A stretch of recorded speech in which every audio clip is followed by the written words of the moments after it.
Sud Radio, parlons de vous. Judith Belair. Parlons de vous, ce sont les parcours inspirants, les convictions fortes de celles et ceux qui font vivre la France au quotidien. C'est sur Sud Radio, évidemment. Le Salon de l'Agriculture, il vient de fermer ses portes, le Salon de l'Agriculture 2026, après plusieurs jours au cœur des enjeux du monde agricole.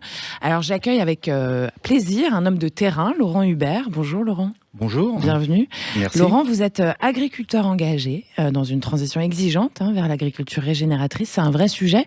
Alors déjà, dites-nous ce que c'est votre ferme et ce que vous y plantez. Laurent. Alors, donc, voilà, j'ai été présenté, Laurent Hubert. Donc, je suis agriculteur en Seine-et-Marne.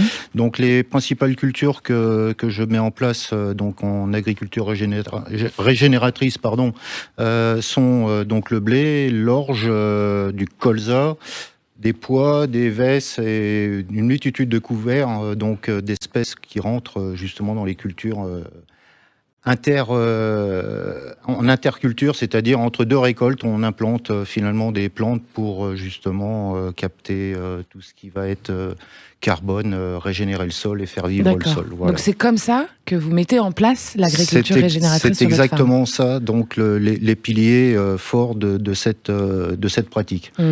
Alors concrètement, c'est quoi les pratiques précises que vous avez mis en place sur vos parcelles, Laurent? Alors donc, pour développer ce point, aujourd'hui, en gros, c'est de trouver le moyen de laisser à aucun moment le sol nu. Ça veut dire quoi? Sans aucune végétation dessus. D'accord. Donc, ce qui veut dire que sitôt la récolte réalisée, on va donc mettre un cocktail de plantes, comme je viens de dire précédemment, qui vont justement servir à la fois à alimenter le sol, donc, mais aussi récupérer les éléments nutritifs que la culture qui était en place n'aura pas prélevés, et pour éviter justement tous les problèmes de pollution de nappe qu'on entend parler aujourd'hui.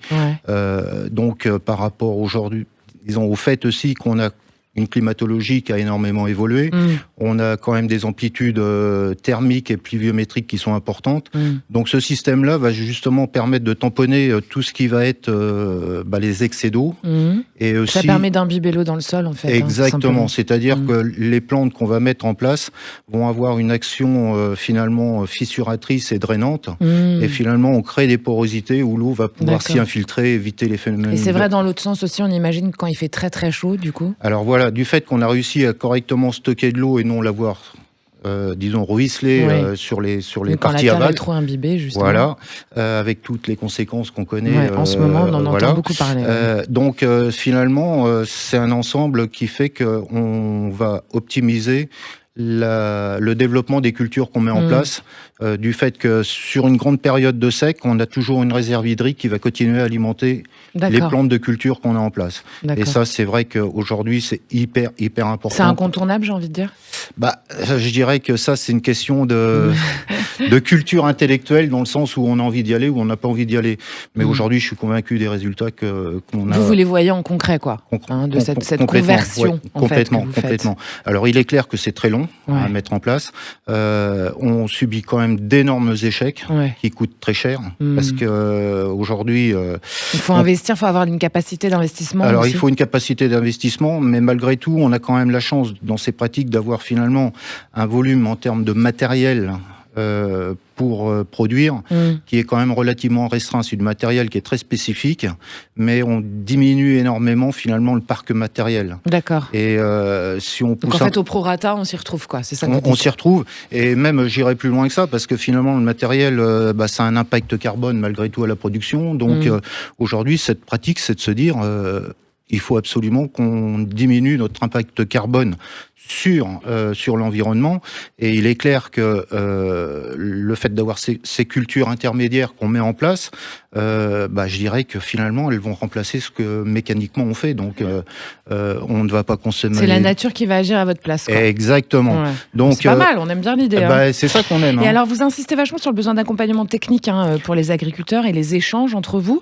C'est des réseaux, des formations qui se mettent en place. Il y a aussi des formations qui sont proposées d'ailleurs par Soufflet Agriculture. C'est exact. Pourquoi c'est déterminant, ça? Alors, il est clair qu'aujourd'hui, dans cette pratique, on a quand même un gros souci, c'est qu'est-ce qu'on doit faire à quel moment.